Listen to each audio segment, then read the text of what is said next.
Siempre creí que el miedo era algo que les pasaba a otros, a la gente débil o supersticiosa. Pero yo era un hombre de números, contratos y concreto, alguien que pensaba que todo tenía explicación, hasta que me vi arrodillado en una obra vacía rogándole a algo que ni siquiera sabía si existía. Me llamo Julián Estrada, tengo 47 años, y durante más de 20 fui dueño de una constructora en Monterrey que levantó torres residenciales y plazas comerciales, donde antes solo había polvo y terrenos baldíos. Crecí entre planos y cemento porque mi padre me enseñó que el apellido se defendía trabajando el doble que cualquiera, y durante años lo hice. Trabajé hasta que los dedos se me entumían firmando contratos, hasta que mi esposa dejó de esperarme despierta, hasta que mis hijos comenzaron a verme como una visita de fin de semana, pero todo parecía valer la pena cuando veía el logotipo de la empresa iluminado en lo alto de un edificio nuevo. El problema empezó cuando el mercado se desplomó y los bancos cerraron el grifo de los créditos, y de un mes a otro pasé de inaugurar proyectos a paralizarlos, de contratar cuadrillas completas a despedir hombres que me miraban con rabia contenida porque sabían que yo tampoco tenía para pagarles. Las llamadas dejaron de ser ofertas y se volvieron amenazas. Los inversionistas desaparecieron, y las deudas crecieron como una infección que se extiende por dentro sin que nadie la vea hasta que ya es demasiado tarde. Yo fingía tranquilidad frente a mi familia, pero por dentro me estaba quebrando. Y una noche después de recibir la notificación de embargo de mi casa y de la oficina, manejé sin rumbo hasta una de las obras inconclusas, esa torre de 15 pisos que se había quedado a la mitad, un esqueleto gris recortado contra el cielo oscuro. Subí entre columnas desnudas y varillas oxidadas con una botella en la mano, y me senté en el borde del segundo piso con las piernas colgando al vacío, sintiendo el viento caliente golpearme la cara, y por primera vez acepté en voz alta que estaba perdido, que no sabía cómo salvar lo que mi padre me había dejado, que tal vez yo no era el hombre que todos creían. Hablé solo, insulté a la suerte, a Dios, a los bancos, a mí mismo, y en medio de ese desahogo absurdo dije algo que todavía me persigue.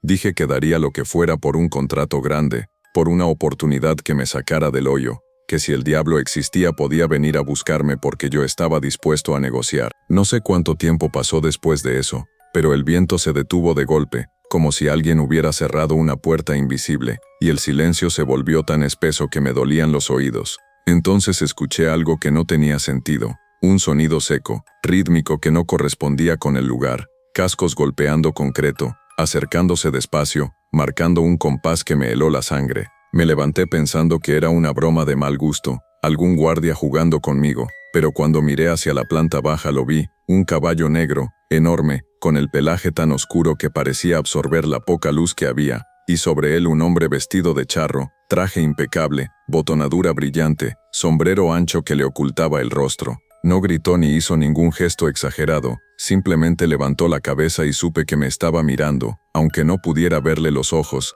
y sentí algo que nunca había sentido, una mezcla de vergüenza y certeza, como si él supiera exactamente lo que yo había dicho minutos antes. El caballo comenzó a subir la rampa de concreto como si el edificio terminado ya existiera para él, como si no hubiera huecos ni peligros, y cada paso resonaba dentro de mi pecho. Quise correr, pero mis piernas no respondían, y cuando estuvo frente a mí, tan cerca que pude oler un aroma a tierra mojada y a metal viejo, habló con una voz baja, firme, que no parecía salir de su boca sino del aire mismo, y me dijo que había escuchado mi oferta.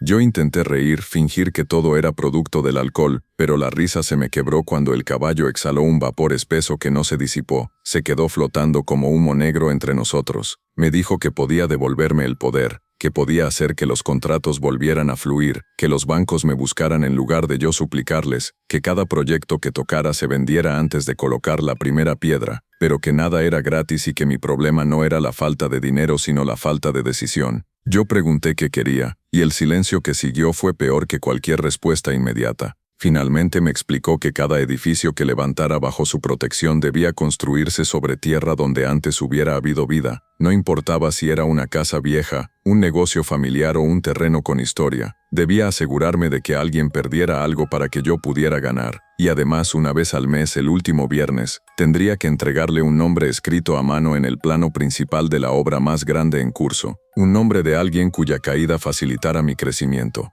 Sentí náuseas, quise decir que estaba loco, que eso era imposible, pero al mismo tiempo imaginé mis cuentas en ceros, a mis hijos cambiándose a una escuela pública, a mi esposa mirándome con decepción, y el miedo pudo más que la moral. Le pregunté qué pasaría si no cumplía, y por primera vez inclinó ligeramente el sombrero, dejando ver unos ojos que no eran negros ni blancos sino una mezcla vacía, como pozo sin fondo, y me dijo que las deudas siempre se cobran, que si yo fallaba él elegiría el nombre por mí, y que lo escribiría con sangre si era necesario. El caballo golpeó el suelo una vez, y en ese instante escuché un crujido detrás de mí. Una varilla se desprendió del techo y cayó justo donde había estado sentado minutos antes, atravesando el espacio como una lanza. No recuerdo haber dicho sí, pero sé que asentí, porque él extendió una mano enguantada y sentí un frío insoportable al estrecharla, un frío que me recorrió el brazo hasta el pecho, como si algo se marcara por dentro. Cuando parpadeé ya no estaba ni él ni el caballo, solo el eco lejano de los cascos perdiéndose en la noche, y yo quedé solo en esa estructura vacía temblando, intentando convencerme de que todo había sido una alucinación causada por el estrés y el alcohol, pero en el suelo donde antes no había nada, encontré un plano enrollado con el logotipo de mi empresa y una fecha marcada en rojo, el último viernes del mes, y debajo un espacio en blanco esperando el primer nombre.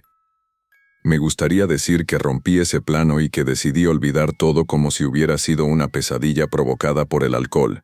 Pero la verdad es que no lo hice, lo llevé conmigo, lo guardé en la guantera de la camioneta y manejé hasta mi casa con las manos temblando, repitiéndome que al día siguiente lo tiraría, que no era real, que yo no era ese tipo de hombre, aunque en el fondo ya sabía que algo había cambiado porque el frío que sentí al estrechar su mano no se me quitó en toda la noche, ni siquiera bajo la ducha caliente, era como si lo llevara metido en los huesos. A la mañana siguiente recibí una llamada que parecía sacada de un milagro. Un grupo inversionista de Querétaro estaba interesado en reactivar la torre que llevaba meses detenida. Querían una reunión urgente, y hablaban de cifras que superaban cualquier expectativa que yo hubiera tenido en los últimos años.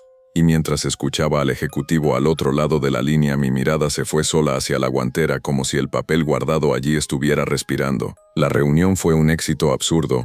Aceptaron condiciones que nadie en su sano juicio habría aceptado. Adelantaron capital, ofrecieron cubrir deudas previas y me prometieron nuevos proyectos si esa torre se terminaba en tiempo récord.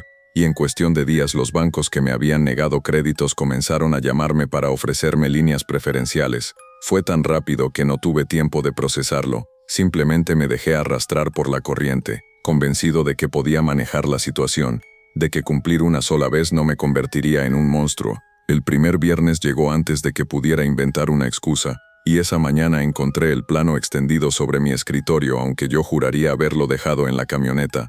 La fecha en rojo parecía más intensa, y el espacio en blanco me miraba como un ojo abierto.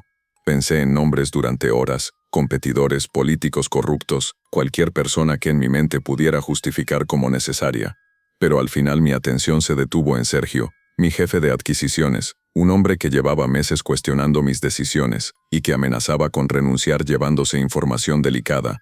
Me convencí de que él era un riesgo para la empresa, que si se iba podría hundirme definitivamente. Así que tomé la pluma y escribí su nombre con una letra que apenas reconocí como mía. En el momento en que la tinta tocó el papel sentí un zumbido en los oídos, y un olor a tierra mojada inundó la oficina. Y aunque no vi al charro negro esa tarde, supe que había cumplido. 2 días después, Sergio murió en un accidente absurdo. Cayó por el hueco de un elevador en otra obra que supervisaba. Las cámaras dejaron de grabar justo en el momento exacto y nadie supo explicar cómo la puerta de seguridad estaba abierta. Fui al funeral con un nudo en el estómago que no era solo culpa, era algo más profundo, porque mientras su esposa lloraba frente al ataúd, yo no podía dejar de pensar que había sido yo quien lo empujó aunque mis manos no lo hubieran tocado. La construcción avanzó con una velocidad que rozaba lo imposible, permisos aprobados en tiempo récord, inspecciones favorables, ventas cerradas antes de terminar los acabados, y cada vez que subía a los pisos altos sentía que alguien me observaba desde las sombras. A veces veía una silueta junto a las columnas, otras escuchaba el eco lejano de cascos sobre el concreto recién colado, siempre a la distancia justa para recordarme que el trato seguía vigente. El segundo mes intenté convencerme de que no tenía que repetirlo, que tal vez con una sola entrega bastaba, así que dejé pasar el último viernes sin escribir ningún nombre. Guardé el plano bajo llave, y me fui a casa temprano intentando disfrutar una cena normal con mi familia. pero esa noche el viento comenzó a soplar con una fuerza extraña y recibí una llamada del supervisor nocturno. Uno de los andamios principales había colapsado sin explicación. 3 obreros estaban heridos y uno de ellos, un muchacho de apenas 20 años, había quedado atrapado bajo una estructura metálica que le había destrozado las piernas. Corrí al hospital sintiendo que el corazón se me salía del pecho y cuando entré al área de urgencias lo vi, no como una figura completa sino reflejado en la puerta de vidrio, de pie detrás de mí, inmóvil observando. El joven murió antes del amanecer por una hemorragia interna que los médicos no lograron controlar, y cuando regresé a la obra encontré el plano extendido sobre una mesa improvisada, el nombre del muchacho escrito con una letra que no era la mía, pero que entendí perfectamente, y debajo con tinta fresca una palabra que me heló la sangre: incumplimiento. Caí de rodillas ahí mismo entre polvo y herramientas y supe que ya no tenía margen para jugar con las reglas. Así que el siguiente viernes escribí otro nombre, y luego otro el mes siguiente, siempre justificándome, siempre diciéndome que eran personas que de algún modo estorbaban el crecimiento. Un inspector demasiado estricto, un proveedor que amenazaba con demandarme, un competidor que bloqueaba un terreno clave, y cada vez algo terrible les ocurría. Accidentes, infartos fulminantes, incendios que parecían casuales pero que dejaban cuerpos irreconocibles entre el humo. Mi empresa se convirtió en la más próspera del estado. Aparecí en revistas de negocios, di entrevistas hablando de resiliencia y visión estratégica mientras por dentro me sentía cada vez más vacío, porque el frío no se iba y mis sueños estaban llenos de relinchos y gritos ahogados. Veía a los muertos de pie alrededor de mi cama con los ojos hundidos, señalándome sin decir palabra, y en las noches de luna nueva escuchaba claramente los cascos rodeando mi casa, marcando círculos como si midieran el terreno. Intenté romper el trato una última vez cuando mi hijo mayor me dijo que quería estudiar arquitectura para continuar con la empresa, y en lugar de sentir orgullo sentí terror, porque entendí que el negocio ya no me pertenecía, que cada ladrillo estaba manchado con decisiones que no podía deshacer. Así que ese mes decidí no escribir ningún nombre, convencido de que si yo era el único responsable entonces debía ser el único en pagar. El último viernes llegó con una calma insoportable. El cielo estaba despejado, y la torre que inició todo estaba a punto de inaugurarse. Subí solo hasta el piso 15 con el plano bajo el brazo. Caminé hasta el borde donde meses atrás había estado bebiendo y extendí el papel sobre una losa limpia. El espacio en blanco parecía más grande que nunca y mis manos dejaron de temblar por primera vez, porque ya sabía lo que iba a hacer. Escribí mi propio nombre con letras firmes, y sentí que el aire se volvía denso. El olor a tierra mojada regresó con una intensidad casi dulce, y cuando levanté la vista él estaba frente a mí, más cerca que nunca, sus ojos vacíos clavados en los míos. No habló, no hizo falta, solo asintió lentamente como si aprobara mi decisión. El suelo vibró bajo mis pies y escuché gritos abajo. La estructura comenzó a crujir como si algo invisible la retorciera desde los cimientos. El concreto se abrió en grietas que avanzaban como venas negras y comprendí que el pago no sería solo mi vida, sino todo lo que había construido con su ayuda. Intenté correr pero el borde estaba detrás de mí, y el caballo dio un paso al frente obligándome a retroceder. Sentí el vacío en los talones, y por un instante pensé en mi familia, en si recordarían al hombre trabajador o al monstruo que fui en secreto, y entonces caí. Mientras descendía vi cómo los pisos se desplomaban uno sobre otro, en un efecto dominó de polvo y acero. Escuché el estruendo final y después nada, pero no encontré paz ni oscuridad. Abrí los ojos en el mismo edificio, intacto vacío, con el viento colándose entre las varillas, y lo vi a él montando su caballo en la planta baja, mirándome desde la distancia. Entendí que no estaba muerto sino atrapado, condenado a recorrer eternamente la estructura que levanté con sangre ajena, escuchando cada noche los cascos que resuenan en el concreto, y esperando el último viernes de cada mes, cuando alguien nuevo desesperado como lo estuve yo, pronuncia en voz alta que daría lo que fuera por salvar su empresa, porque entonces sé que no soy el único que cae.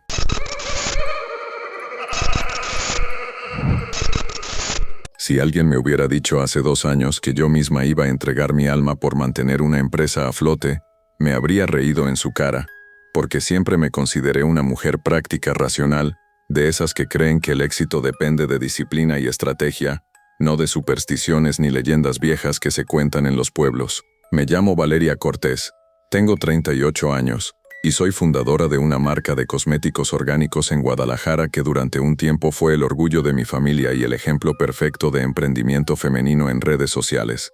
Yo era la mujer que daba conferencias sobre liderazgo, la que subía fotos sonriendo en su oficina minimalista, la que hablaba de perseverancia mientras firmaba contratos con distribuidores internacionales, pero nadie veía lo que pasaba detrás de esas imágenes cuidadas.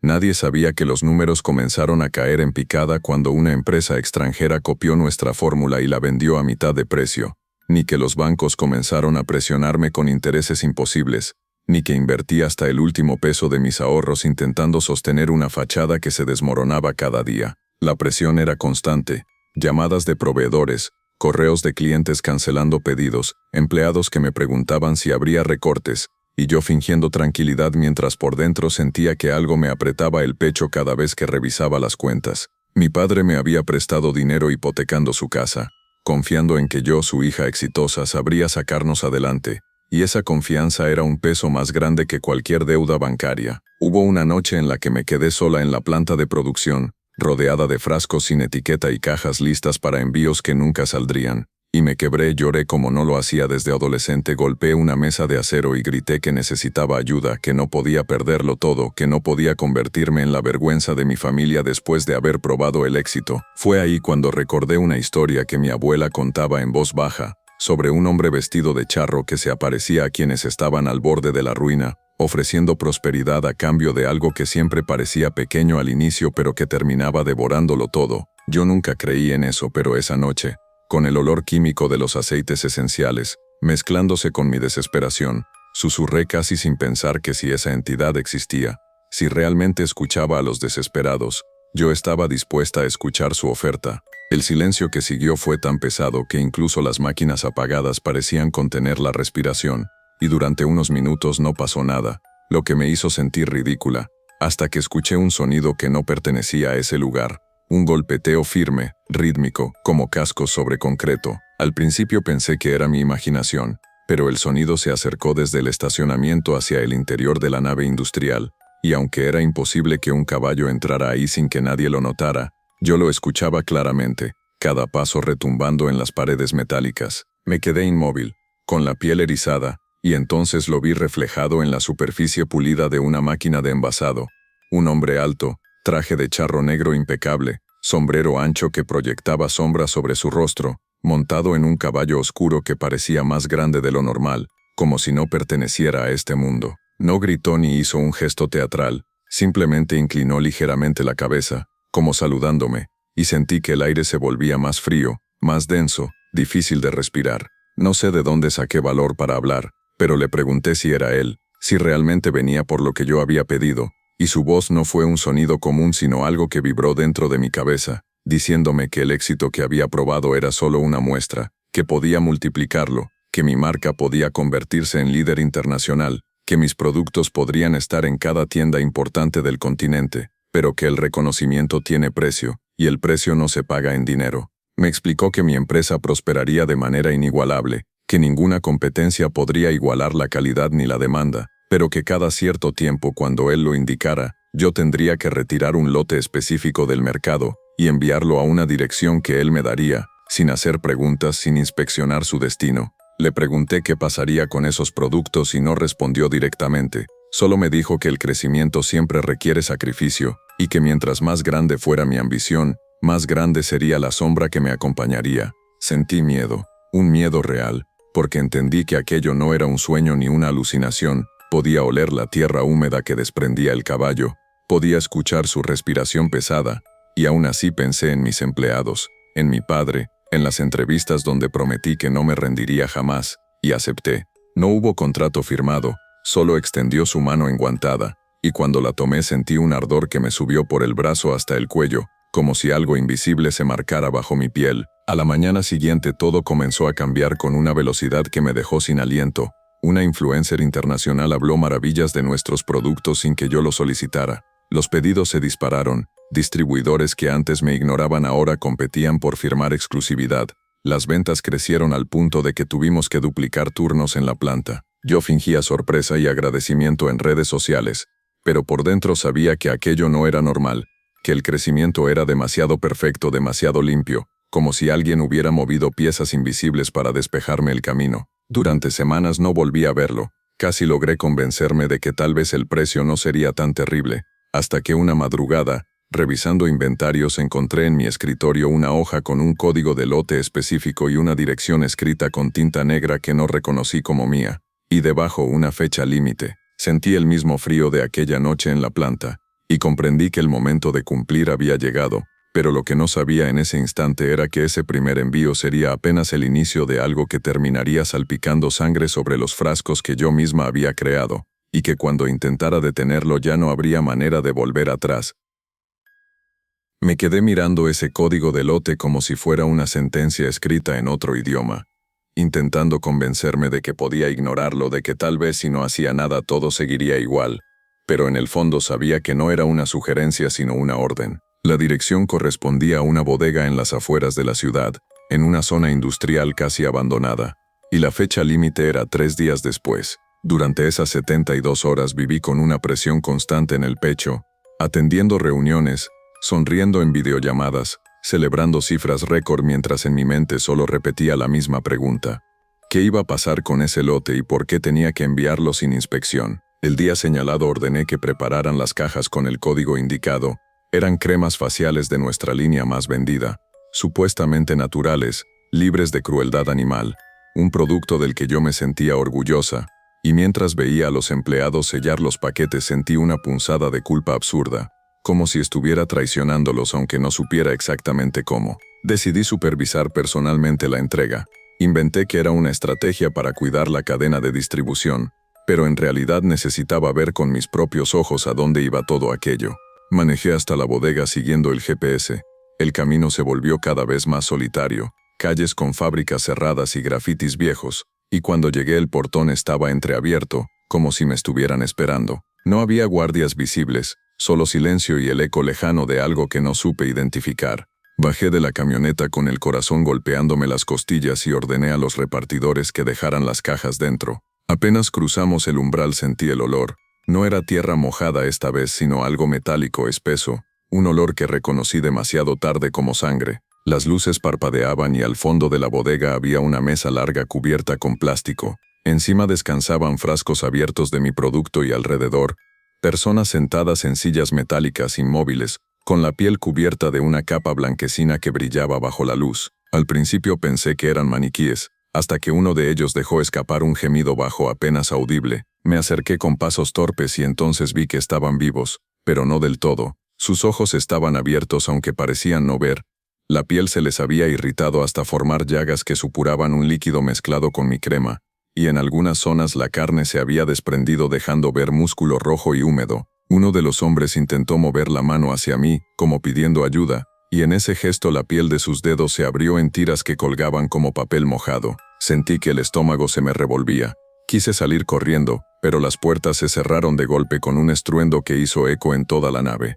Entonces lo escuché, el sonido de cascos avanzando lentamente sobre el concreto, y lo vi emerger desde el fondo entre las sombras, montado en su caballo oscuro como si ese lugar le perteneciera. No parecía sorprendido por mi horror, al contrario, su postura transmitía una calma absoluta. Me dijo, con esa voz que resonaba dentro de mi cabeza, que esos eran los sacrificios invisibles del éxito, personas que habían aceptado participar en pruebas clínicas clandestinas a cambio de dinero, gente desesperada como yo, y que mi producto bajo su influencia aceleraba procesos que ningún laboratorio podía explicar, procesos que él necesitaba para otros fines que no me correspondía entender. Le grité que eso no era lo que habíamos acordado, que yo solo debía enviar lotes, que nunca mencionó tortura ni cuerpos deshaciéndose vivos, pero él respondió que siempre habló de sacrificio y que mi ambición había decidido no escuchar los detalles. Mientras discutía con él, uno de los sujetos en la mesa comenzó a convulsionar.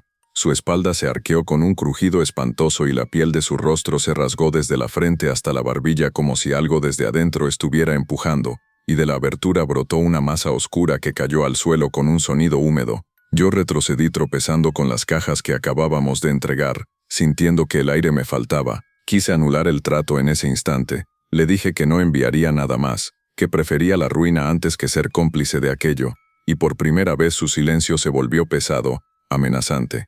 El caballo avanzó un paso y el suelo bajo mis pies se sintió blando. Miré hacia abajo y vi que el concreto estaba cubierto por una capa delgada de mi propia crema mezclada con sangre fresca, y que mis zapatos se hundían lentamente como si estuviera pisando carne triturada. Él me recordó que mi empresa ya no crecía por mi talento sino por su intervención, que si rompía el acuerdo todo lo que había ganado se convertiría en deuda multiplicada, y que no solo yo pagaría sino también quienes confiaban en mí. Salí de la bodega temblando, pero las ventas continuaron disparándose. Los reportes financieros eran históricos, y los medios me buscaban como ejemplo de resiliencia empresarial. Intenté denunciar anónimamente la bodega, pero cuando la policía acudió días después no encontró nada, ni rastro de sangre, ni personas heridas, solo un espacio vacío lleno de polvo. Empecé a recibir mensajes privados de clientes que aseguraban haber sufrido reacciones extrañas, irritaciones severas, sueños violentos después de usar mis productos, y aunque públicamente lo atribuía a alergias aisladas, yo sabía que cada frasco llevaba algo más que ingredientes naturales. El siguiente código apareció en mi escritorio un mes después, esta vez acompañado de una nota que decía que el sacrificio debía duplicarse, y supe que el ciclo apenas comenzaba. Pasé noches enteras sin dormir, viendo en el techo las sombras que parecían moverse al ritmo de cascos invisibles, escuchando susurros que me llamaban por mi nombre. Intenté destruir la fórmula, cancelar líneas completas, pero cualquier cambio que hacía era corregido misteriosamente, archivos restaurados, pedidos reactivados, como si la empresa ya no estuviera bajo mi control. La ruptura definitiva llegó cuando mi padre decidió probar uno de los nuevos productos orgulloso de mi éxito, sin saber nada de lo que ocurría. Esa noche lo encontré en el baño de su casa, la piel del rostro enrojecida, suplicando entre jadeos porque sentía que algo le quemaba desde dentro. Y mientras lo llevaba al hospital vi en el espejo del pasillo la figura del charro negro observándome con absoluta serenidad. Los médicos no encontraron explicación clara, hablaron de una reacción extrema, pero yo vi como pequeñas fisuras se abrían en la piel de mi padre como si se estuviera agrietando desde adentro. Fue entonces cuando entendí que el verdadero sacrificio no eran desconocidos en una bodega abandonada, sino aquello que más amaba. Esa misma noche regresé sola a la planta de producción, subí al tanque principal donde mezclábamos los ingredientes y vertí dentro todos los documentos financieros, contratos y premios que representaban mi éxito. Encendí fuego sin pensar en las consecuencias, dispuesta a quemarlo todo aunque muriera en el intento. Las llamas se elevaron rápido, activaron alarmas, el humo llenó el lugar, y entre el caos lo vi aparecer una vez más, montado sobre su caballo en medio del incendio, inmune al calor. Me preguntó si estaba dispuesta a pagar el precio final para liberar a los míos, y aunque el terror me paralizaba asentí porque ya no podía seguir viviendo con esa culpa. El techo comenzó a colapsar, vigas ardiendo cayeron a mi alrededor y sentí un dolor agudo en la espalda cuando una estructura me golpeó. Pero antes de perder el conocimiento escuché su voz diciendo que el trato quedaba saldado con mi entrega total. Cuando desperté días después en un hospital público, me informaron que la planta se había incendiado por completo, que la empresa estaba en quiebra y que mi padre se recuperaba lentamente. Creí que todo había terminado, que mi sacrificio había sido suficiente, hasta que semanas después, caminando por el centro de la ciudad, vi en el escaparate de una tienda una nueva marca de cosméticos con fórmulas idénticas a las mías. Un logotipo distinto pero una esencia que reconocí al instante, y al reflejarme en el vidrio no vi solo mi rostro demacrado sino detrás de mí la silueta de un hombre de traje negro sobre un caballo oscuro, observando cómo otra persona en algún lugar.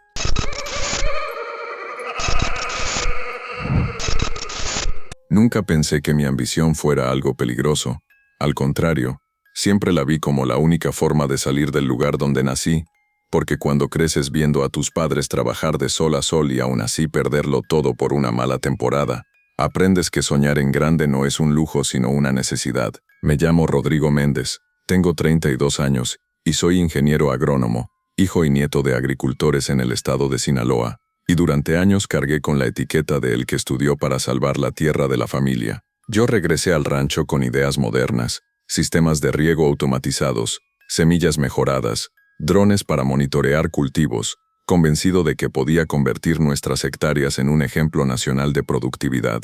Pero la realidad me golpeó con sequías prolongadas, plagas resistentes y bancos que no confiaban en un proyecto joven que ya arrastraba deudas antiguas. La primera vez que tuve que vender maquinaria para pagar intereses sentí que estaba traicionando todo lo que prometí. Y cuando mi padre me miró en silencio mientras firmaba el contrato de venta, entendí que su confianza comenzaba a resquebrajarse. Los vecinos murmuraban que estudiar tanto no servía de nada si al final la tierra decidía lo contrario, y cada cosecha fallida era como una herida abierta que se hacía más profunda. Yo no quería fama ni lujos, quería demostrar que podía cambiar nuestro destino, que no estábamos condenados a sobrevivir apenas, pero la presión comenzó a nublarme la mente. Las noches se volvieron largas, llenas de cálculos y escenarios catastróficos donde perdíamos el rancho que había pertenecido a mi abuelo. Una madrugada, después de revisar por enésima vez los números rojos en mi computadora, salí a caminar entre los sembradíos secos. El suelo estaba agrietado como piel vieja, y el aire tenía ese olor a polvo caliente que anuncia otra temporada perdida. Me detuve en medio del terreno y sentí una mezcla de rabia y desesperación que me hizo gritarle a la nada, preguntando qué más tenía que hacer, qué sacrificio necesitaba la tierra para devolvernos algo de lo que le habíamos dado durante generaciones. Fue entonces cuando recordé las historias que los jornaleros contaban en voz baja, sobre un hombre vestido de charro que aparecía en los caminos solitarios ofreciendo prosperidad a quienes se atrevían a pactar con él. Siempre me burlé de esas leyendas, las atribuí al cansancio y al calor. Pero esa noche, solo bajo un cielo sin estrellas, susurré que si existía, si realmente escuchaba, yo estaba dispuesto a negociar. El silencio se volvió extraño, demasiado compacto como si los insectos y el viento hubieran decidido callar al mismo tiempo, y de pronto escuché algo que no encajaba con el campo, un sonido firme y acompasado, cascos golpeando la tierra reseca sin levantar polvo. Mi corazón comenzó a latir con fuerza mientras el sonido se acercaba desde el camino principal, y aunque intenté convencerme de que era un jinete cualquiera, supe que no lo era cuando vi la silueta recortada contra la oscuridad. Un caballo negro que parecía absorber la poca luz y sobre él un hombre con traje de charro impecable, sombrero ancho ocultando su rostro. No había expresión visible, pero su presencia imponía una autoridad que me dejó inmóvil. Se detuvo a unos metros de mí, y el caballo exhaló un vapor frío que contrastaba con el calor nocturno, y sin mover los labios escuché su voz dentro de mi cabeza, preguntándome si de verdad estaba dispuesto a hacer lo necesario para salvar mi tierra. Intenté hablar con firmeza, aunque sentía la garganta seca, y le dije que sí, que haría lo que fuera por evitar que el rancho se perdiera, que no podía fallarle a mi familia. Él me explicó que podía hacer que mis cultivos produjeran el doble que cualquier otro en la región, que ninguna plaga tocaría mis sembradíos y que la lluvia caería cuando yo la necesitara, pero que la tierra no da sin recibir, y que cada temporada tendría que ofrecerle algo a cambio. Le pregunté qué clase de ofrenda esperaba y su respuesta fue tan simple como perturbadora. Dijo que cada ciclo de cosecha debía marcar un límite en mi terreno, una franja específica donde la vida no pudiera cruzar, una línea invisible que separaría lo que me pertenecía de lo que le pertenecía a él, y que bajo ninguna circunstancia debía permitir que nadie atravesara ese límite después del anochecer. No entendí del todo. Pensé que se trataba de una especie de ritual simbólico, algo que podía manejar sin consecuencias reales, y cuando dudé por un instante el caballo golpeó el suelo con tal fuerza que la tierra agrietada se abrió un poco más bajo mis pies. Acepté, porque en ese momento la idea de perder el rancho era más aterradora que cualquier advertencia implícita en sus palabras, y extendí mi mano hacia la suya, sintiendo un frío intenso que me recorrió el brazo como si me estuvieran inyectando hielo líquido. En cuanto el contacto se rompió, el viento regresó de golpe, los insectos comenzaron a sonar otra vez, y él desapareció como si nunca hubiera estado ahí, dejando solo las marcas frescas de cascos sobre el suelo seco. Al día siguiente comenzó a llover de manera inesperada, una lluvia constante y perfectamente distribuida sobre nuestras hectáreas, mientras los terrenos vecinos seguían áridos, y en cuestión de semanas los cultivos brotaron con una fuerza que jamás había visto, hojas verdes y gruesas, tallos firmes, una vitalidad casi exagerada que hizo que incluso mi padre me mirara con asombro. La noticia se corrió rápido. Técnicos agrícolas vinieron a inspeccionar. Vecinos preguntaban qué fertilizante usaba, y yo sonreía evitando responder demasiado, mientras por dentro recordaba la línea que debía marcar. Siguiendo las indicaciones que había sentido más que escuchado, tracé una franja en el extremo norte del terreno, una extensión donde dejé de sembrar y coloqué estacas para señalar el límite, inventando que era una zona de recuperación de suelo. Durante el día parecía un espacio cualquiera, pero al caer la noche el aire alrededor se volvía más frío y los animales evitaban acercarse. Incluso los perros del rancho gruñían en esa dirección como si percibieran algo que yo no veía. Las primeras semanas todo fue prosperidad. Las plantas crecían más altas que nunca, los frutos eran más grandes y resistentes. Los compradores ofrecían mejores precios y por primera vez en años sentí que había tomado la decisión correcta. Sin embargo, una noche escuché un grito proveniente de la zona marcada, un sonido humano, breve pero desgarrador, y cuando corrí hacia allá solo encontré la tierra removida. como si algo hubiera sido arrastrado bajo la superficie. Intenté convencerme de que era un animal, que mi mente me jugaba una mala pasada, pero al amanecer descubrí que uno de los jornaleros no había regresado a su casa y su sombrero estaba tirado justo al borde de la franja que yo había delimitado. Y en ese momento supe que la línea no era simbólica y que el verdadero costo de mi prosperidad apenas comenzaba a revelarse. Cuando encontré el sombrero tirado junto a la franja que yo mismo había marcado, sentí que el estómago se me hundía, porque ya no podía fingir que todo era coincidencia. El jornalero desaparecido se llamaba Tomás. Llevaba años trabajando con nosotros y conocía el terreno mejor que nadie. No era el tipo de hombre que se perdería sin dejar rastro. Organizamos una búsqueda improvisada entre los trabajadores y algunos vecinos. Revisamos acequias, bodegas, incluso los campos colindantes. Pero nadie quiso acercarse demasiado a la zona que yo había delimitado, porque algo en el ambiente ahí era distinto. El aire se sentía más pesado, más frío, y el suelo parecía ligeramente húmedo aunque no hubiera llovido esa noche. Yo caminé hasta el borde intentando aparentar firmeza, pero cuando di un paso más allá de las estacas sentí un hormigueo en las piernas y un mareo súbito que me obligó a retroceder como si algo me empujara de vuelta sin tocarme. Le mentí a todos diciendo que seguramente Tomás se había ido por voluntad propia, que tal vez tenía problemas personales, y aunque nadie parecía convencido, la cosecha extraordinaria nos mantenía ocupados y distraídos. Los días siguientes fueron un desfile de compradores y reporteros interesados en nuestro milagro agrícola, y mientras firmaba contratos y aceptaba felicitaciones, evitaba mirar hacia el norte del terreno, donde la franja parecía oscurecerse cada noche un poco más. Sin embargo, no podía ignorar los sonidos, porque después de la desaparición comenzaron a escucharse cosas al caer el sol, golpes sordos bajo la tierra, como si alguien estuviera cavando desde abajo, y a veces un susurro que se deslizaba entre los surcos llamando mi nombre con una voz que reconocía demasiado bien. Intenté convencerme de que todo era culpa de la culpa, que mi mente estaba creando fantasmas donde no los había, hasta que una madrugada decidí vigilar personalmente la franja. Me escondí cerca, armado solo con una linterna y el miedo que me recorría la espalda, y esperé a que el reloj marcara la medianoche. El campo estaba en silencio absoluto cuando de pronto escuché el sonido inconfundible de cascos acercándose por el camino principal, y lo vi aparecer otra vez, montado en su caballo negro, avanzando con esa calma que me hacía sentir insignificante. Se detuvo frente a la franja, y sin mirarme directamente me dijo que la tierra había recibido su primera ofrenda, que el ciclo debía continuar y que mi prosperidad dependía de mi obediencia. Le grité que Tomás tenía familia, que no era parte del trato entregar personas inocentes, pero él respondió que yo había aceptado marcar un límite y que todo lo que cruzara después del anochecer le pertenecía. En ese momento escuchamos un crujido bajo nuestros pies y la tierra dentro de la franja comenzó a moverse como si estuviera respirando.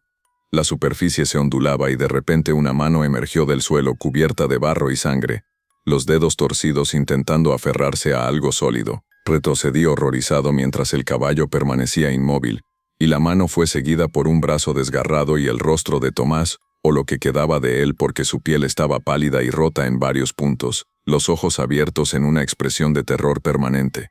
Intenté acercarme para sacarlo, pero el charro negro extendió una mano y una fuerza invisible me detuvo, paralizándome en el lugar. Tomás abrió la boca como si fuera a hablar, pero en lugar de palabras salió tierra húmeda mezclada con algo oscuro que manchó el suelo, y en cuestión de segundos el cuerpo fue arrastrado nuevamente hacia abajo por algo que no pude ver, dejando la superficie lisa como si nada hubiera ocurrido. Yo caí de rodillas temblando, entendiendo que la franja no era solo un límite sino una boca abierta que exigía alimento.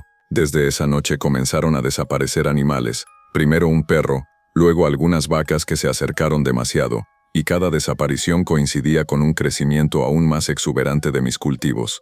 Las plantas parecían absorber una vitalidad antinatural, los frutos eran tan grandes que resultaban casi grotescos, y aunque el dinero fluía como nunca, el rancho se sentía maldito. Mi padre comenzó a sospechar que algo no estaba bien. Me preguntaba por qué evitaba ciertas zonas y por qué los trabajadores renunciaban sin explicación clara, y yo no sabía cómo decirle que el éxito que tanto deseábamos estaba alimentándose de vidas. La situación llegó a un punto insoportable cuando una noche mi sobrino de 10 años, que había venido de visita, decidió jugar a las escondidas con otros niños y cruzó sin saberlo las estacas después del anochecer. Escuché el grito desde la casa y corrí como nunca en mi vida. el corazón golpeándome las sienes, y cuando llegué a la franja vi como el suelo comenzaba a hundirse bajo sus pequeños pies. Me lancé hacia él ignorando el hormigueo y el mareo. Logré sujetarlo del brazo mientras la tierra se abría como una boca hambrienta, y sentí como algo desde abajo tiraba con fuerza intentando arrebatármelo. Sus uñas se clavaron en mi piel mientras yo gritaba pidiendo ayuda, y por un segundo vi el rostro del charro negro observando la escena desde la oscuridad sin intervenir. Con un esfuerzo desesperado logré sacar al niño justo antes de que la tierra se cerrara de golpe, dejándonos cubiertos de lodo y sangre que no era nuestra. Mi sobrino quedó inconsciente pero vivo, y en ese instante entendí que no podía permitir que el ciclo continuara, que ninguna cosecha valía la vida de mi familia. Esa misma madrugada tomé una decisión que me aterraba más que cualquier aparición. Caminé solo hacia la franja y con una pala en las manos comencé a cavar dentro del límite, decidido a destruir lo que fuera que estuviera ahí abajo aunque me costara la vida. La tierra era más blanda de lo normal y despedía un olor penetrante a descomposición. Cada palada revelaba restos, fragmentos de huesos, telas desgarradas, animales y quizá personas mezclados en una masa informe que parecía latir débilmente. Sentí náuseas, pero seguí cavando hasta que el suelo vibró y el sonido de cascos resonó detrás de mí. Él apareció una vez más, esta vez con una expresión que no supe interpretar, y me dijo que estaba rompiendo el equilibrio, que la prosperidad que me había dado se revertiría con la misma intensidad. Yo le respondí que no me importaba, que prefería perder el rancho antes que seguir alimentando esa fosa. El viento se levantó con violencia, y la tierra comenzó a hundirse bajo mis pies. Intenté salir pero el suelo cedió como arena movediza y caí dentro del hoyo que yo mismo había abierto. Sentí manos frías sujetando mis piernas, tirando hacia abajo entre restos putrefactos, y mientras me hundía vi a mi padre correr hacia mí sin poder alcanzarme. El último sonido que escuché fue el relincho del caballo mezclado con el grito de mi nombre, y la última imagen fue el cielo nocturno cerrándose sobre mí mientras la tierra volvía a su lugar. Dicen que al día siguiente la franja desapareció como si nunca hubiera existido y que las cosechas volvieron a ser normales, ni abundantes ni miserables, solo lo suficiente para sobrevivir. Pero algunas noches, cuando el viento sopla desde el norte, se escuchan golpes bajo el suelo y un susurro que advierte a quien quiera oírlo que no marque límites que no pueda sostener, porque hay líneas que una vez trazadas siempre encuentran la forma de reclamar lo que se les prometió.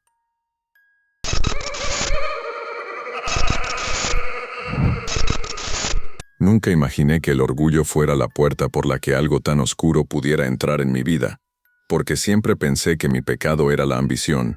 Pero no, lo que realmente me condenó fue no aceptar que mi tiempo había pasado. Me llamo Ignacio Velarde. Tengo 60 años y durante más de 3 décadas fui criador de caballos finos en Jalisco, descendiente de una familia charra que convirtió la crianza en un legado casi sagrado. Mis ejemplares ganaron competencias nacionales. Mis caballos eran conocidos por su elegancia y resistencia, y durante mucho tiempo mi nombre fue sinónimo de calidad. Yo vivía entre relinchos, olor a heno y cuero, convencido de que nada podía arrebatarme el prestigio que había construido con paciencia y disciplina, hasta que comenzaron las enfermedades. Todo empezó con una infección extraña en uno de mis mejores sementales, un animal fuerte que de la noche a la mañana dejó de comer y comenzó a sudar frío sin razón aparente. Los veterinarios no encontraban causa clara, hablaban de virus nuevos, de bacterias resistentes, pero los tratamientos no funcionaban, y en menos de una semana tuve que sacrificarlo para evitar que sufriera más. Pensé que era un caso aislado, una mala racha, pero luego otro caballo enfermó y después otro, siempre los más fuertes, los más prometedores, como si algo estuviera seleccionándolos. Cada muerte era un golpe directo a mi orgullo, porque no solo perdía dinero, perdía prestigio, y en el mundo ecuestre eso lo es todo. Los rumores comenzaron a circular, que mis instalaciones ya no eran lo que eran, que mi manejo había empeorado con la edad, que tal vez yo ya no estaba a la altura de los criadores jóvenes que traían nuevas técnicas y contactos internacionales. Escuchar eso me quemaba por dentro, porque yo había dedicado mi vida entera a esos animales, conocía cada uno por nombre, sabía cómo respiraban, cómo reaccionaban al menor cambio de clima. Sin embargo, las pérdidas continuaron, y las competencias empezaron a quedar fuera de mi alcance. Una noche, después de enterrar al tercer caballo en menos de un mes, me quedé solo en el establo principal, sentado sobre una paca de heno, con el olor de la muerte todavía flotando en el aire, y por primera vez sentí miedo real de que mi apellido dejara de significar algo. Fue en ese silencio cargado de frustración cuando recordé una historia que mi abuelo mencionó una vez, casi como advertencia. sobre un charro vestido de negro que aparecía en los caminos rurales, ofreciendo caballos invencibles a quienes estuvieran dispuestos a pagar el precio. Siempre pensé que era una metáfora para hablar de negocios turbios o apuestas arriesgadas. Pero esa noche, con la sombra de los establos alargándose bajo la luz amarilla, murmuré que daría cualquier cosa por recuperar la grandeza de mi crianza, que necesitaba un ejemplar que devolviera el respeto a mi nombre. No esperaba respuesta, pero el ambiente cambió de manera tan brusca que los caballos restantes comenzaron a inquietarse, golpeando las puertas de sus compartimentos. Escuché un relincho distinto, profundo, que no reconocí como propio de ninguno de mis animales. Y luego el sonido de cascos avanzando sobre el suelo de tierra del patio, lentos, firmes, marcando un ritmo que me erizó la piel. Salí del establo con el corazón acelerado y lo vi al final del camino de entrada, montado en un caballo negro más imponente que cualquiera que yo hubiera criado, su traje charro impecable contrastando con la oscuridad de la noche. No pude distinguir su rostro bajo el sombrero, pero su presencia imponía un respeto casi sobrenatural. Se acercó sin prisa como si supiera que yo no tenía a dónde ir, y cuando estuvo a pocos metros sentí un frío que no correspondía al clima templado de la región. No movió los labios, pero su voz resonó en mi mente, preguntándome si de verdad estaba dispuesto a recuperar lo que había perdido. Le respondí que sí, que necesitaba un caballo que no enfermara, que fuera más fuerte y veloz que cualquier otro, que nadie pudiera competir contra él. Él asintió levemente y me dijo que podía darme no uno sino una línea completa de ejemplares invencibles, caballos que nunca se cansarían y que siempre ganarían, pero que a cambio debía aceptar una condición simple. Cada jinete que montara a esos animales en competencia debería hacerlo sabiendo que el triunfo no era solo suyo, y que si alguna vez intentaba retirarlos para evitar cumplir, el precio se cobraría de otra forma. No entendí del todo lo que implicaba esa advertencia. Me aferré a la palabra invencibles y a la imagen de volver a ver mi nombre en lo más alto de las premiaciones. Extendí mi mano con más decisión que prudencia, y cuando él la tomó sentí un dolor punzante en la palma, como si una espina invisible se clavara profundamente, y al retirarla vi una pequeña marca oscura que no sangraba pero ardía. En el instante siguiente tanto él como su caballo desaparecieron en la oscuridad, dejando el patio en un silencio absoluto que solo se rompía con la respiración agitada de mis propios animales. A la mañana siguiente encontré en el corral un potro que jamás había visto antes, negro como la noche, musculatura perfecta, ojos brillantes que parecían entender cada movimiento a su alrededor. Ninguno de mis empleados supo decir de dónde había salido, pero yo lo supe de inmediato, y aunque una parte de mí quería asustarse, otra mucho más fuerte se llenó de una emoción casi infantil. Lo entrenamos durante semanas, y su desempeño era imposible de explicar. Corría sin agotarse, saltaba con una precisión milimétrica, respondía a las riendas como si anticipara las órdenes. Las competencias regresaron y con ellas los trofeos. La prensa comenzó a hablar del renacimiento de mi criadero, y los pedidos de crías futuras se multiplicaron. Sin embargo, el primer accidente ocurrió en una competencia estatal.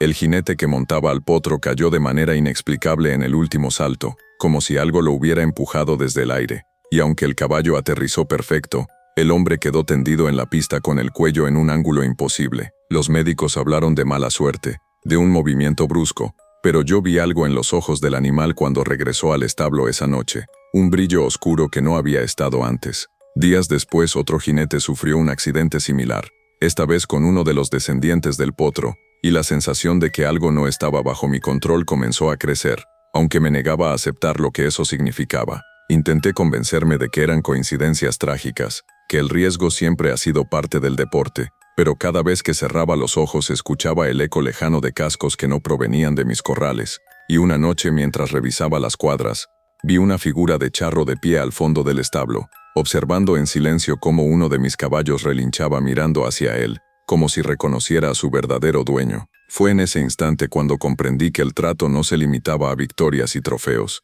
y que la verdadera factura apenas comenzaba a cobrarse, justo cuando un nuevo campeonato nacional se acercaba, y yo tenía que decidir si retiraba a mis caballos o permitía que el ciclo continuara. El campeonato nacional se convirtió en una obsesión para mí, porque sabía que si ganábamos consolidaría de nuevo mi nombre en lo más alto y nadie se atrevería a cuestionar mi legado.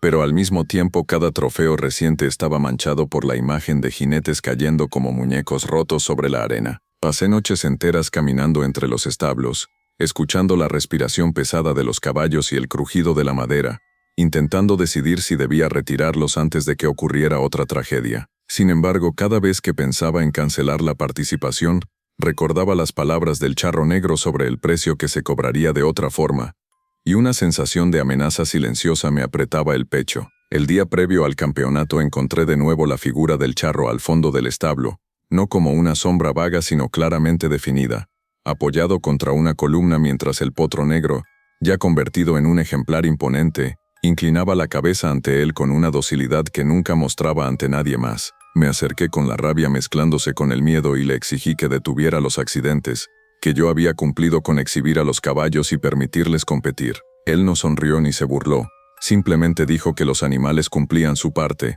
que eran invencibles en la pista, pero que la energía del triunfo debía equilibrarse con algo equivalente, y que cada caída era parte del trato que yo había aceptado sin preguntar lo suficiente. Esa noche intenté convencer al jinete principal, un muchacho talentoso llamado Adrián, de que tuviera cuidado extremo, de que si sentía algo extraño se retirara de inmediato, pero no pude decirle la verdad porque habría sonado completamente loco.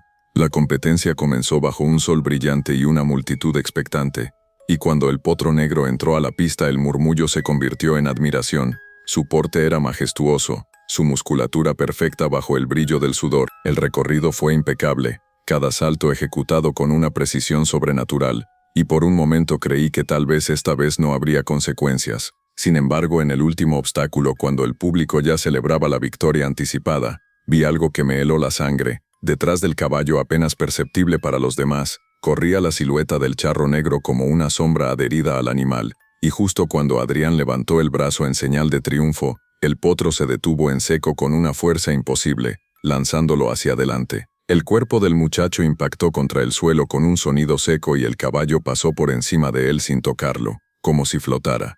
El estadio quedó en silencio mientras los paramédicos corrían, pero yo ya sabía que no era un simple accidente. Adrián no murió al instante, fue trasladado al hospital con múltiples fracturas y daño interno severo, y mientras esperaba noticias en un pasillo blanco y frío, vi reflejado en una ventana el contorno del charro observándome con paciencia infinita. Cuando los médicos salieron para informarnos que el muchacho había entrado en coma y que las probabilidades eran mínimas, sentí que algo dentro de mí se quebraba definitivamente. No era solo el miedo a perder prestigio, era la certeza de que yo había permitido que eso sucediera por orgullo. Regresé al rancho esa misma noche decidido a terminar con todo, aunque eso implicara destruir mi propia fortuna. Entré al establo principal con una linterna y un bidón de gasolina, dispuesto a sacrificar a los caballos y quemar las instalaciones si era necesario para romper el ciclo. El potro negro me miró fijamente mientras abría la puerta de su compartimento, y por primera vez noté que sus ojos no reflejaban luz como los de un animal común, sino una oscuridad profunda, casi humana. Cuando intenté acercarme con el arma que llevaba para acabar con su vida rápidamente, el aire se volvió denso y escuché el sonido de cascos detrás de mí. El charro negro apareció en medio del establo sin necesidad de puertas, su caballo inmóvil mientras él descendía con una elegancia aterradora. Me preguntó si estaba dispuesto a pagar el precio final para liberar a los jinetes y cerrar el trato, y yo con la voz rota respondí que sí, que me llevara a mí en lugar de seguir cobrando vidas ajenas. Él asintió lentamente y dijo que el dueño siempre es la deuda más grande, que el linaje de caballos quedaría libre si yo ocupaba el lugar que correspondía. Sentí un dolor agudo en la palma donde aún conservaba la marca de nuestro apretón inicial. La piel se abrió como si algo la desgarrara desde dentro, y la sangre comenzó a correr formando un círculo oscuro sobre el suelo. El potro negro relinchó con fuerza y de pronto el establo pareció alargarse. Las sombras se estiraron como brazos y el olor a heno fue reemplazado por tierra húmeda y metal. Quise retroceder, pero mis piernas no respondían, y el charro extendió su mano una vez más, esta vez no para sellar un acuerdo sino para arrastrarme hacia su caballo. En el instante en que toqué la montura sentí que mi cuerpo se volvía ligero y pesado al mismo tiempo, como si me despegara del suelo mientras algo me hundía en la oscuridad. Vi mi propio cuerpo caer inerte sobre la paja mientras mi conciencia era arrastrada hacia la figura del charro, y comprendí con horror que no iba a morir de forma convencional, sino que ocuparía el lugar del jinete eterno que acompaña al caballo negro en busca de nuevos orgullosos dispuestos a negociar. A la mañana siguiente mis empleados encontraron el establo intacto y a mí sin vida. Según dijeron fue un infarto fulminante, y los caballos, incluido el potro negro, estaban tranquilos, como si nada hubiera ocurrido. Las competencias se cancelaron y los animales fueron vendidos a otros criadores, y con el tiempo los accidentes cesaron. Sin embargo, en los caminos rurales de Jalisco algunos aseguran ver dos figuras montando caballos oscuros en las noches sin luna, una con traje impecable y otra más rígida, como si aún no se acostumbrara a la montura, y dicen que cuando un criador desesperado murmura que daría cualquier cosa por recuperar su gloria, los cascos comienzan a acercarse lentamente, marcando el ritmo de un trato que nunca deja de buscar nuevos nombres.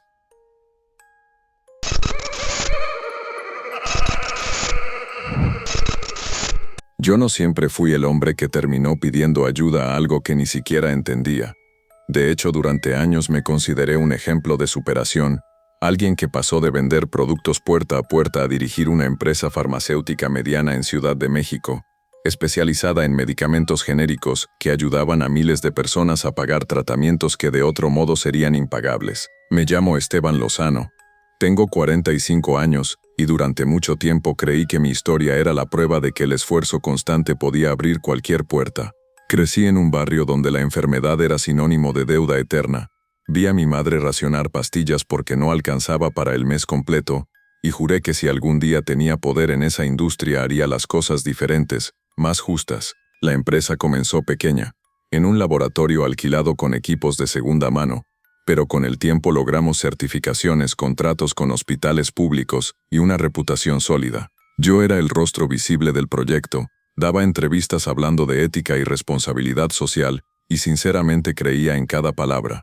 Sin embargo, el mundo empresarial no perdona ingenuidades, y cuando una farmacéutica internacional decidió entrar con precios imposibles de competir, nuestras ventas comenzaron a desplomarse. Intenté negociar, ajustar costos, incluso reducir mi propio salario para sostener la nómina, pero los números no mentían, estábamos al borde de la quiebra. Las auditorías se volvieron más estrictas, los inversionistas presionaban para vender la patente más rentable y convertirnos en simples distribuidores, algo que para mí era equivalente a traicionar todo por lo que había trabajado. Las noches se volvieron interminables, rodeado de balances negativos y contratos que se vencían sin renovación, mientras los empleados me miraban buscando una seguridad que ya no tenía. Una madrugada me quedé solo en el laboratorio principal, observando las líneas de producción detenidas. El silencio era tan denso que podía escuchar el zumbido lejano de los refrigeradores donde almacenábamos vacunas, y por primera vez sentí que el sueño que me había definido estaba muriendo. No sé en qué momento pasé de analizar estrategias a murmurar en voz baja que necesitaba un milagro, que no podía permitir que la empresa cayera en manos de quienes solo buscaban lucro sin conciencia. Tal vez fue el cansancio o la desesperación, pero recuerdo haber dicho que daría lo que fuera por recuperar el control del mercado, por asegurar que nuestros medicamentos volvieran a ser indispensables. El aire se volvió frío de repente, un contraste extraño con el calor constante que mantienen los sistemas eléctricos, y escuché algo que no encajaba en un edificio de concreto. Un sonido firme y rítmico como cascos golpeando un suelo invisible. Al principio pensé que era el eco de alguna máquina activándose, pero el sonido se acercó con una cadencia imposible de confundir, y cuando levanté la vista hacia el pasillo principal lo vi, montado en un caballo negro que parecía no tocar realmente el piso, su traje de charro impecable bajo la luz blanca del laboratorio. No hubo sorpresa exagerada, solo una certeza que me recorrió el cuerpo como una descarga eléctrica. Supe de inmediato quién era, aunque jamás lo hubiera visto antes. No habló con la boca, pero su voz llenó mi mente preguntándome si estaba dispuesto a garantizar la permanencia de mi empresa sin importar el método. Intenté racionalizar lo que veía, decirme que era una alucinación producto del estrés, pero el olor a tierra húmeda invadió el laboratorio y las luces parpadearon levemente. Me explicó que podía posicionar mis medicamentos como los únicos efectivos en el mercado, que los hospitales dependerían exclusivamente de nosotros, que cualquier competidor sufriría fallas técnicas o regulatorias inexplicables. A cambio, cada trimestre debería permitir una alteración mínima en una línea específica de producción, una variación imperceptible en la fórmula que él señalaría, algo que no afectaría de inmediato las estadísticas pero que generaría consecuencias a largo plazo en un número reducido de pacientes. Sentí un nudo en el estómago al escuchar eso porque aunque hablaba de alteración mínima, entendí que estaba sugiriendo introducir algo que no debía estar ahí. Le pregunté qué tipo de consecuencias y respondió que la salud siempre es un equilibrio frágil, que algunas vidas se apagarían antes de tiempo pero que otras miles se beneficiarían del acceso continuo a medicamentos asequibles, y que el balance final justificaría el sacrificio. Me quedé en silencio, recordando a mi madre contando monedas para completar un tratamiento, pensando en los empleados que perderían su sustento si cerrábamos, y esa mezcla de justificación y miedo me llevó a hacer lo impensable. Acepté. No hubo contrato físico, solo extendió su mano, y cuando la tomé sentí un ardor intenso en el pecho, como si algo se incrustara cerca del corazón. En el instante siguiente desapareció y el laboratorio volvió a su silencio habitual, pero yo sabía que no había sido un sueño. A la semana siguiente comenzaron a llegar noticias extrañas. El competidor internacional enfrentó problemas legales por irregularidades en su cadena de suministro.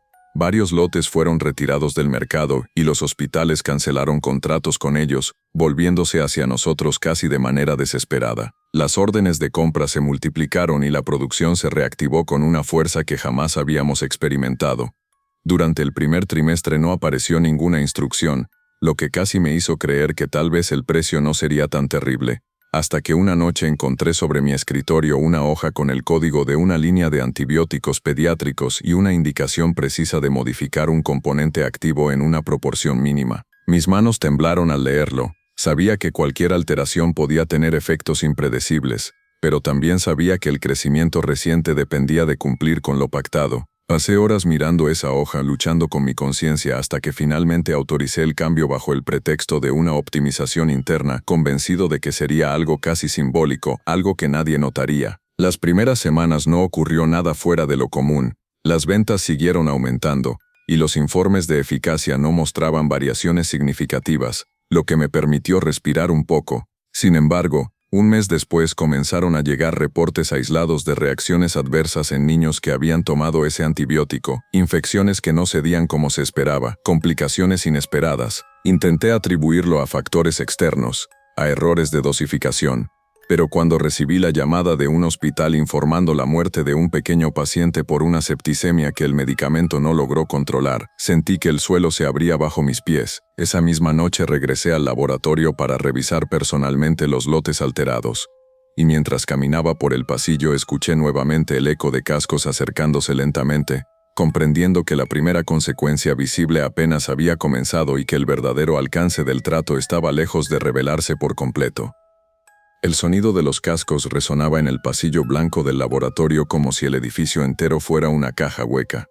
Y aunque sabía que ningún guardia podía ver lo que yo estaba viendo, sentí que las cámaras de seguridad registraban cada paso de aquella figura imposible avanzando entre las luces fluorescentes. Me detuve frente a la línea de producción del antibiótico pediátrico, observando las cajas listas para distribución, y lo vi reflejado en el acero pulido de las máquinas, inmóvil, paciente, como si estuviera esperando mi reacción. Le grité en voz baja que ya había cumplido, que el ajuste era mínimo, que no podía responsabilizarme por cada complicación médica, pero su respuesta llegó fría y clara dentro de mi cabeza, recordándome que el trato no era sobre cantidades sino sobre obediencia. Los reportes comenzaron a multiplicarse en las semanas siguientes.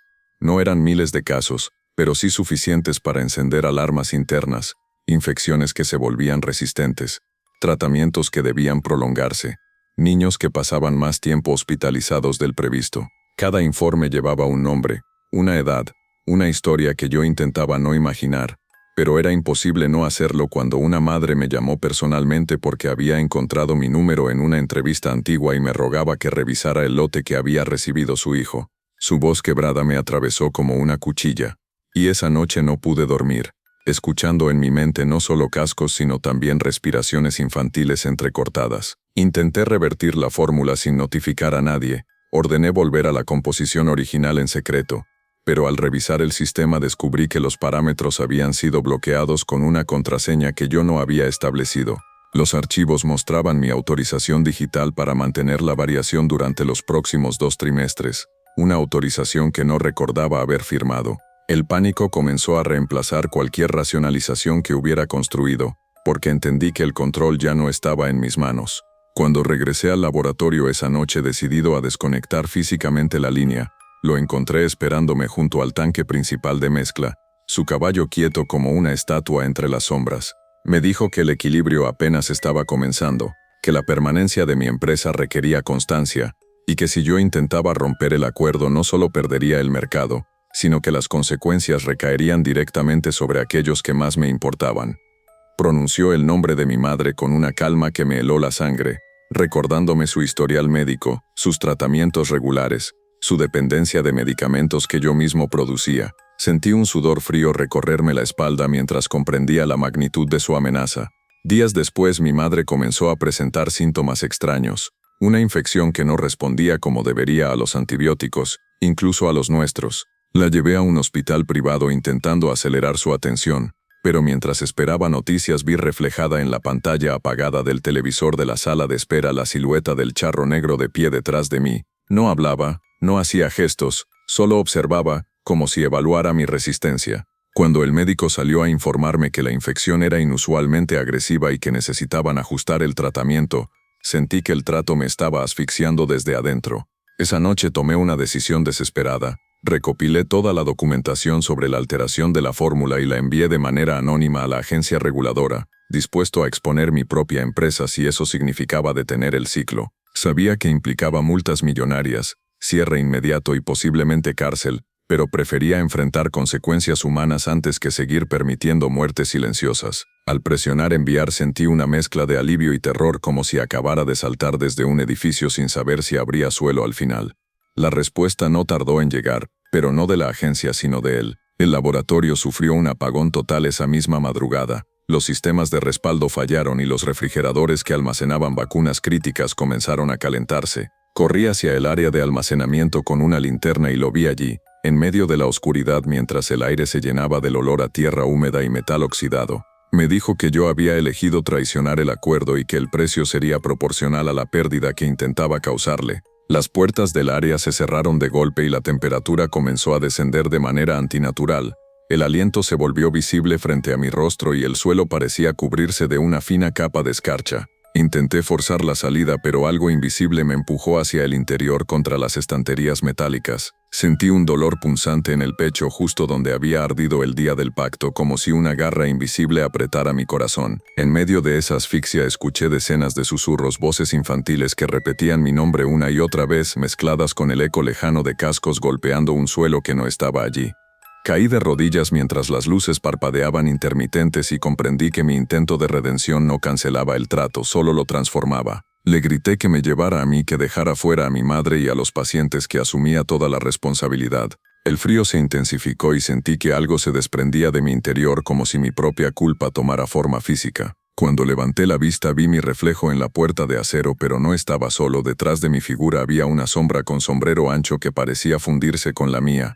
Al amanecer, los empleados encontraron el laboratorio parcialmente dañado por el apagón y a mí inconsciente en el suelo. Según los informes médicos, sufrí un paro cardíaco que logró revertirse milagrosamente, aunque quedé con una condición irreversible que me obliga a depender de medicación constante. La agencia reguladora intervino la empresa tras recibir la denuncia anónima. Se descubrieron irregularidades, los lotes fueron retirados y la compañía fue clausurada, enfrentando demandas que consumieron todo lo que había construido. Mi madre, contra todo pronóstico, respondió al nuevo tratamiento y se recuperó lentamente. Pero cada vez que la visito en su casa y escucho el ruido distante de un caballo en la calle, siento que el trato no terminó realmente. Vivo con la sensación de que algo camina a mi lado cuando oscurece, que mi sombra se alarga más de lo que debería bajo las luces de la ciudad. Perdí mi empresa, mi reputación y casi mi vida, pero a veces me pregunto si eso fue suficiente pago o si el verdadero costo aún está pendiente, porque cada vez que un empresario desesperado murmura que daría lo que fuera por salvar su negocio, el eco de cascos resuena en mi pecho como un recordatorio de que algunas deudas no se cancelan, solo cambian de nombre.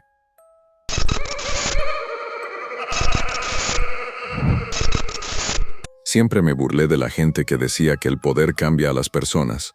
Yo estaba convencido de que el poder solo revela lo que uno ya es por dentro, y durante años pensé que lo que había dentro de mí era ambición limpia, hambre de crecimiento, ganas de demostrar que podía jugar en las grandes ligas sin ensuciarme las manos. Me llamo Mauricio Cárdenas.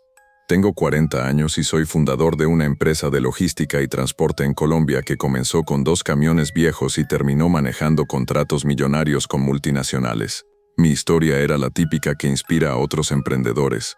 El hombre que salió de un barrio complicado y convirtió la necesidad en oportunidad. El que trabajaba 18 horas al día y dormía con el teléfono en la mano esperando cerrar el siguiente negocio. Durante años todo fue crecimiento constante, rutas nuevas, bodegas más grandes, empleados que dependían de mí para llevar comida a sus casas, y yo me sentía invencible, como si cada decisión arriesgada confirmara que estaba destinado a algo mayor. El problema comenzó cuando acepté contratos que me exigían tiempos imposibles y márgenes de ganancia cada vez más ajustados, porque en ese mundo si dices que no, alguien más dice que sí, y yo nunca supe retirarme a tiempo. Un accidente en una de nuestras rutas principales cambió el panorama. Un conductor se quedó dormido después de jornadas excesivas y el camión terminó volcado en una carretera secundaria. Hubo pérdidas materiales enormes y una investigación que puso la lupa sobre nuestras prácticas laborales. Las multas fueron el primer golpe, luego la suspensión temporal de varios contratos y finalmente la desconfianza de clientes que antes me buscaban sin que yo los llamara. Intenté maquillar cifras, acelerar pagos, presionar más a los equipos para compensar pérdidas, pero cada movimiento parecía hundirme más. Las noches se volvieron un desfile de llamadas tensas y amenazas veladas de socios que querían retirarse antes de que todo colapsara. Recuerdo una madrugada específica en la que subí al techo de una de nuestras bodegas en las afueras de la ciudad. Necesitaba aire, necesitaba silencio, porque sentía que si bajaba y seguía revisando números iba a explotar. Desde ahí arriba veía la autopista iluminada a lo lejos y los camiones pasando como sombras constantes. Y por primera vez en años admití en voz alta que tenía miedo. Miedo de perderlo todo.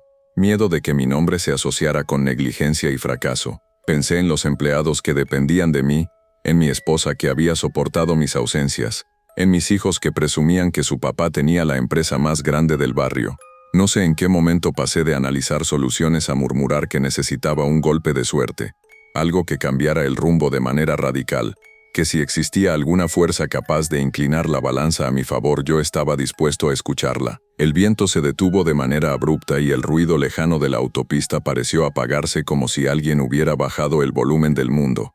Entonces escuché un sonido que no pertenecía a una zona industrial, un ritmo firme y pausado, cascos golpeando una superficie que no podía ver. Me giré lentamente y lo vi en el extremo del techo, donde no había rampa ni acceso para un caballo montado sobre un animal negro que parecía más sombra que carne, su traje de charro impecable contrastando con las luces urbanas. No sentí sorpresa exagerada, sentí reconocimiento, como si una parte de mí hubiera estado esperando ese momento. No habló moviendo los labios, pero su voz llenó el espacio dentro de mi cabeza preguntándome si realmente quería asegurar la expansión definitiva de mi empresa, si estaba dispuesto a garantizar que ningún competidor pudiera superarme y que cada contrato importante terminara en mis manos. Le respondí que sí, que necesitaba estabilidad, que no podía permitir que un accidente aislado destruyera años de trabajo. Él inclinó ligeramente la cabeza y me explicó que podía desviar rutas, provocar retrasos en empresas rivales, hacer que inspecciones desfavorables cayeran sobre otros y no sobre mí, pero que a cambio debía aceptar una condición simple y constante cada mes. En una fecha específica, uno de mis camiones tendría que realizar una entrega especial fuera de ruta sin registro oficial, transportando una carga que yo no debía inspeccionar ni cuestionar. Sentí un escalofrío recorrerme la espalda, porque en el mundo del transporte una carga sin registro es sinónimo de ilegalidad, de riesgo de consecuencias graves. Le pregunté qué tipo de mercancía sería y respondió que no era asunto mío, que mientras más ignorancia fingiera, más fácil sería sostener el crecimiento. Me recordó que ya había presionado a conductores a jornadas excesivas, que había cerrado los ojos ante pequeñas irregularidades para mantener contratos, y que esto no era más que un paso adicional en una escalera que yo mismo había comenzado a subir. Sus palabras dolieron porque eran ciertas, y en ese momento mi orgullo pesó más que mi prudencia. Extendí la mano sin estar completamente seguro de lo que hacía, y cuando la suya tocó la mía sentí un frío intenso que me subió por el brazo hasta el pecho, como si algo se instalara bajo mi piel. En el instante siguiente el ruido de la autopista volvió, y él desapareció, dejándome solo bajo el cielo oscuro, con la sensación de que acababa de cruzar una línea invisible. A la semana siguiente, uno de nuestros principales competidores sufrió una inspección sorpresa que paralizó varias de sus rutas por irregularidades administrativas, y otro perdió un contrato clave debido a retrasos inexplicables en sus entregas. Mientras tanto, mis propuestas comenzaron a ser aceptadas con una facilidad que rozaba lo absurdo. El primer mes pasó sin instrucciones y casi logré convencerme de que tal vez el precio sería menor de lo que imaginaba. Hasta que una noche encontré en mi oficina una hoja con el número de uno de mis camiones. una ruta alterada y una hora exacta para desviarse hacia un punto en la periferia. No había firma, pero reconocí la caligrafía como algo que no era humano. Líneas demasiado rectas, demasiado precisas. Sentí el mismo frío de aquella noche en el techo y supe que el momento de cumplir había llegado. Llamé al conductor asignado y le di la orden inventando un cambio de última hora en la entrega. Noté su duda al otro lado de la línea, pero confió en mí como siempre lo habían hecho. Esa madrugada seguí el recorrido desde el sistema de rastreo satelital, viendo el punto moverse fuera de la ruta habitual hacia una zona industrial abandonada. Cuando el camión se detuvo en el lugar indicado, la señal se perdió durante exactamente 30 minutos y luego reapareció, regresando a la autopista como si nada hubiera ocurrido. El conductor no reportó incidentes, solo dijo que había dejado una carga sellada y que unas personas ya la estaban esperando. Intenté respirar tranquilo, decirme que no era asunto mío, que mientras la empresa creciera todo estaría bien. Pero esa misma semana las noticias locales comenzaron a hablar de un hallazgo macabro en una bodega de la periferia. Cuerpos sin identificar encontrados dentro de contenedores metálicos, y cuando vi las imágenes sentí que la sangre se me congelaba, porque reconocí el número de serie grabado en uno de los contenedores como parte del inventario que yo mismo había autorizado para esa entrega especial.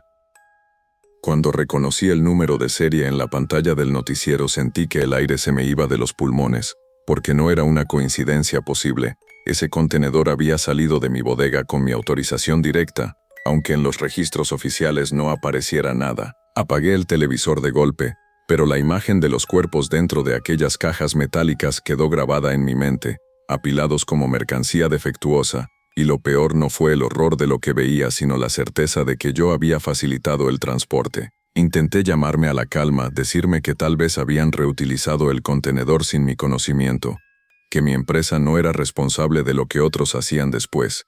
Pero en el fondo sabía que esa excusa no iba a sostenerse si alguien comenzaba a investigar con seriedad. Esa noche regresé al techo de la bodega, el mismo lugar donde lo había visto por primera vez, y esperé. No sabía exactamente qué esperaba, tal vez una explicación que me permitiera seguir justificándome.